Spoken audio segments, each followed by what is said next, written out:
Hypothetical. Who here likes change? Change, interestingly, is against the very fabric of human psychology.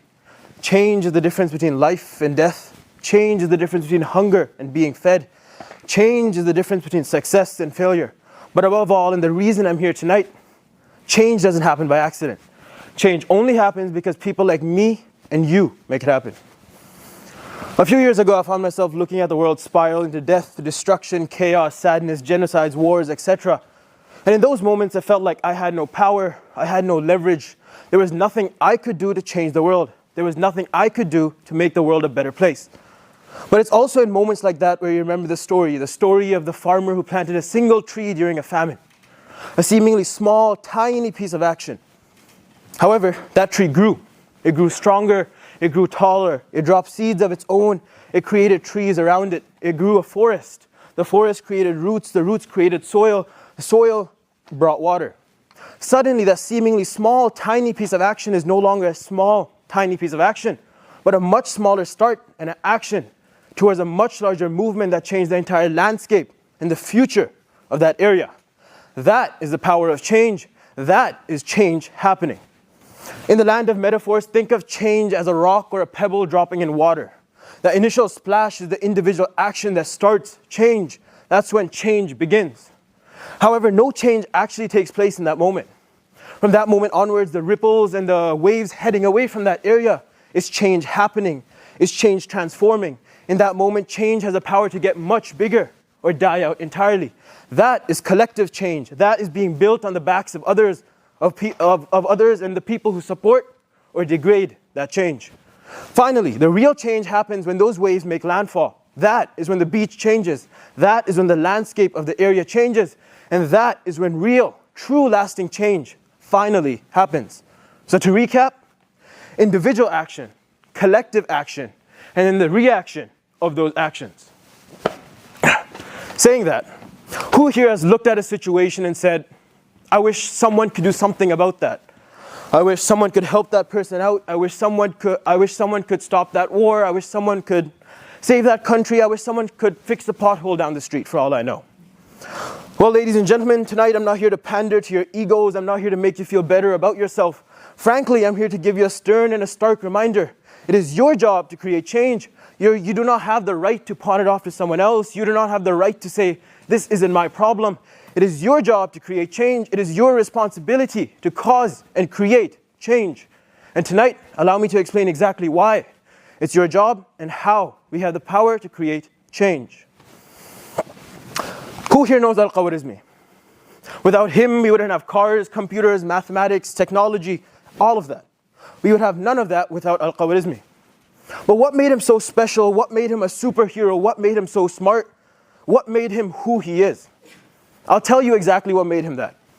It was the fact that he saw a problem and then he fixed that problem. He saw a problem and then he fixed the problem. Problem, fixed the problem. It was that simple. He saw a problem and then he fixed that problem.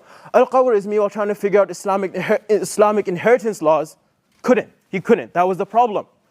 And so what did he do? He quite literally invented mathematics. He quite literally invented algebra to solve his problem. It was that simple. He saw a problem and then he invented mathematics to solve that problem. That is commitment. That is dedication. And that is the power of change. Because of his actions, because of the rock, the boulder he dropped, because of the math he created, we are seeing his waves of change continue on and on and on. We are now seeing the advancements of technology, all started by his splash, all started by his initial action, all started by the boulder he dropped. Look, this isn't just a theory. This is chaos theory in action. Chaos theory teaches us that a single small tiny piece of action can have a huge reaction. It teaches us that small actions have huge reactions anywhere on the planet. A common example given in chaos theory is a butterfly flapping its wings. It can have the potential effects of causing a hurricane or a tornado halfway across the planet. That is the power of change, and that is the power we need to harness as people. Saying that, I want to ask you here, if you had the opportunity to create change, if you had the opportunity to drop a rock, if you had the opportunity to create a splash, I want you to take it. I want you to hold it as tight as you can, and I want you to put as much commitment and effort as you possibly can to create that change, to start that wave. Because at the end of the day, you never know how far your wave can go. You never know how many lives you can change and how much of the world you can impact with a single small action. To change the world, we must remember, even the largest waves and movements were all started with a single action. Collective change. I'm not telling you to change the world all on your own. That's impossible, that's unfeasible, and that's unrealistic. What I am telling you, however, is that even the greatest movements all begin with single actions. Malcolm X, Al-Khwarizmi, Muhammad Ali, Nelson Mandela, on and on and on. They all start waves. They all started the initial actions. But what is the common denominator between all of them? What is the common factor all these people had? And what made these people so special? Let's look at the life of Muhammad Ali, for example. Muhammad Ali gave up his career, his boxing records, his accolades, everything he had to cause change. Why? What did he do? He fought injustice by refusing the draft. But if I was to ask you what made him special, what made him who he was, and you told me it was because he refused to join the draft, I would say you're wrong. What made him special is the millions and the thousands and the hundreds of people who stood behind him. It was the thousands and the millions of people who stood shoulder to shoulder with him. It was the people who grew his wave. It was the people who made his message bigger, made it bigger than the world could stop. His wave is the reason we see change. He started the action, yes, but the wave carried him. But the wave made his action stronger. And eventually, his wave changed the world. So ladies and gentlemen, together, to change the world, we must remember, together we are united, and alone and separate, we can't cause change. Alone and separate, it's impossible for us to change the world. To change the world, we must be together and change the world in a group and in a movement of change. Saying that now, a lot of people at this point ask me, look, I'm not doing a bad action. Why should I make a good action? I mean, it's a conundrum because people say in that moment, I don't want to do a good action, but I also don't want to do a bad action. That's not that bad, is it? I'm not making the world a worse place by doing nothing. I'm also not making a better place. I'll take that.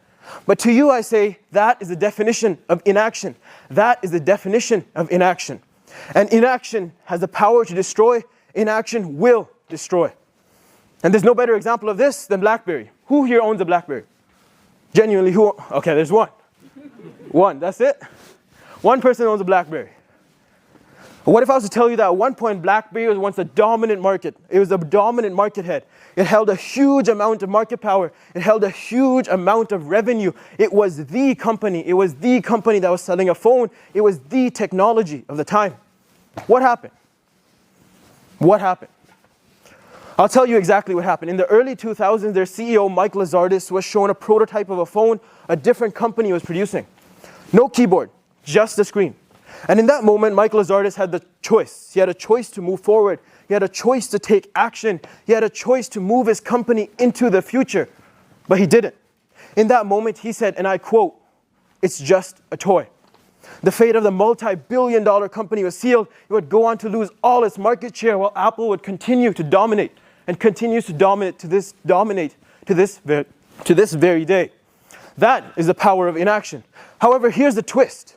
A few years down the line, the R&D department at BlackBerry once again had the opportunity to release a new phone. This time a smartphone that could compete with the likes of Apple.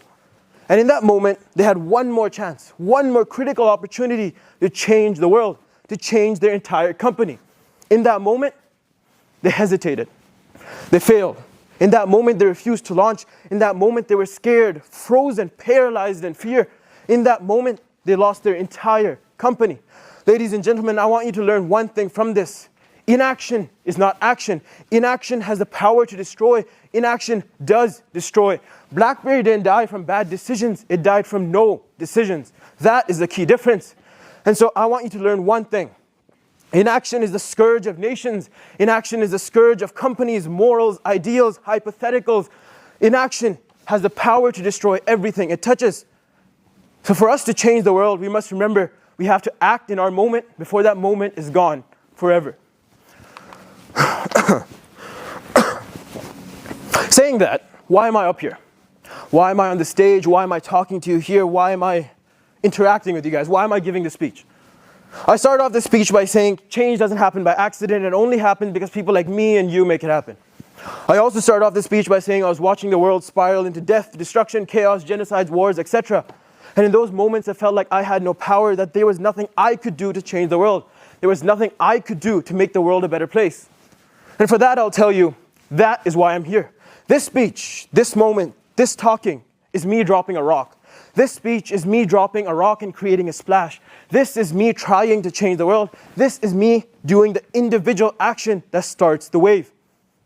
However, this wave doesn't work without each and every single one of you here. This wave does nothing. This wave goes nowhere. This wave doesn't grow without the power and the backing of every single person here. I did the individual action right now, but I need the collective action and the promise of every person in this room that you will cause change, that you will create change, that you will change the world. Look, so I want to ask you, what waves will you grow? What movements will you create? How will you change the world?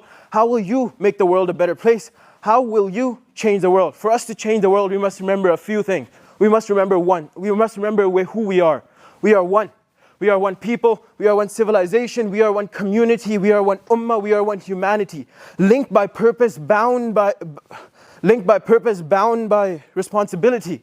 It all starts with one action, but it doesn't end there, because one becomes many and many becomes movement. Movement becomes change, and change becomes the future. For us to cause change, we must come together. We must act now before our moment is gone forever. So ladies and gentlemen, together let's create a wave so powerful it changes the world. Let's create a tsunami so powerful the world is affected by it and changed because of it. Together, we can change the world. I've given you my part tonight, ladies and gentlemen. Now I need each and every single one of you here to rise to the responsibility, to rise to the occasion, and change the world for it, change the world because of it, or suffer the painful fate of inaction. Thank you.